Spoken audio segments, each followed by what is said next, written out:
Student learner YouTube চ্যানেলে তোমাদের সকলকে স্বাগত জানাই।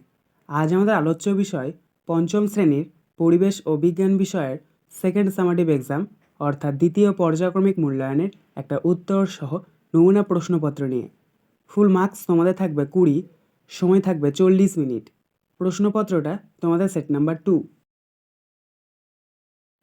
সরাসরি স্ক্রিনে তোমরা উত্তর সহ নমুনা প্রশ্নপত্রটা দেখতে পাচ্ছ। 1. সঠিক উত্তরটির মাথায় টিক চিহ্ন দাও। 1 × 5 = 5। 1-1 নদিয়া জেলার একটি অভয়ারণ্যের নাম হলো বাঘবন না বেথুয়া ডহরি। সঠিক উত্তর হবে বেথুয়া ডহরি। 1-2 গাঙ্গেয় সমভূমির দক্ষিণের বনটির নাম হলো সুন্দরবন না জলদাপাড়া। সঠিক উত্তর হবে সুন্দরবন। 1-3 মহানন্দা নদীর উৎস ডাউহিল না গঙ্গা নদী। সঠিক উত্তর হবে ডাউহিল। 1-4 সান্দাকফু পর্বতশৃঙ্গের উচ্চতা 3630 মিটার না 3360 মিটার। সঠিক উত্তর হবে 3630 মিটার। 1-5 ঘুম অবস্থিত দার্জিলিং না জলপাইগুড়ি জেলায়। সঠিক উত্তর হবে দার্জিলিং। 2 শূন্যস্থান পূরণ করো।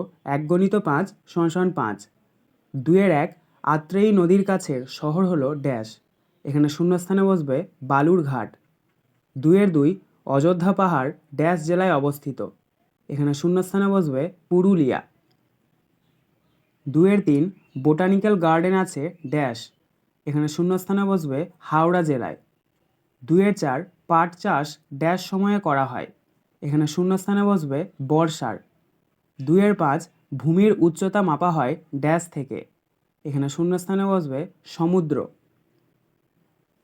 3 নিচের প্রশ্নগুলির একটি বাক্যে উত্তর দাও। 1 × 4 = 4।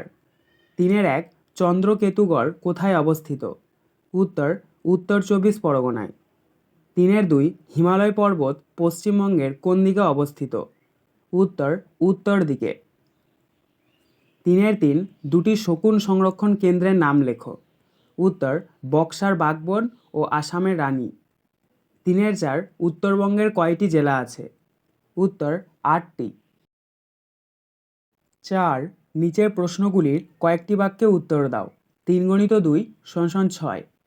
4-1 হরপ্পা সভ্যতা সম্পর্কে 4টি বাক্য লেখো। উত্তর ক নদী তীরের পলিমাটি ছিল চাষবাসের উপযোগী।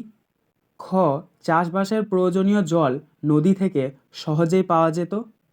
গ নদী থেকে মাছ পাওয়া যেত। ঘ নদীপথে যাতায়াত ও ব্যবসা বাণিজ্যের সুবিধা ছিল।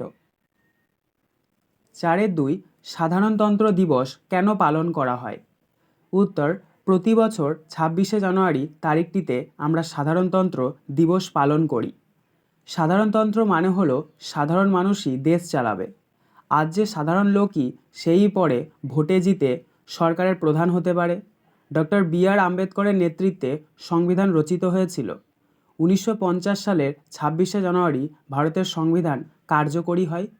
সেই থেকে 26শে জানুয়ারি ভারতের সাধারণতন্ত্র দিবস রূপে দেশের সর্বত্র মর্যাদার সঙ্গে পালিত হয়। আজকের আলোচনা পর্বটি এখানেই শেষ হলো। আশা করি ভিডিওটি তোমাদের ভালো লেগেছে। যদি ভালো লাগে একটা করে লাইক করে দিও। সবশেষে তোমাদের কাছে একটাই অনুরোধ, যারা এখনও পর্যন্ত আমাদের চ্যানেলটিকে সাবস্ক্রাইব করে উঠতে পারোনি তারা চ্যানেলটিকে সাবস্ক্রাইব করে পাশে থাকা নোটিফিকেশন বেলকে অল প্রেস করে নিও এই ধরনের নতুন নতুন ভিডিও পাওয়ার জন্য। ধন্যবাদ।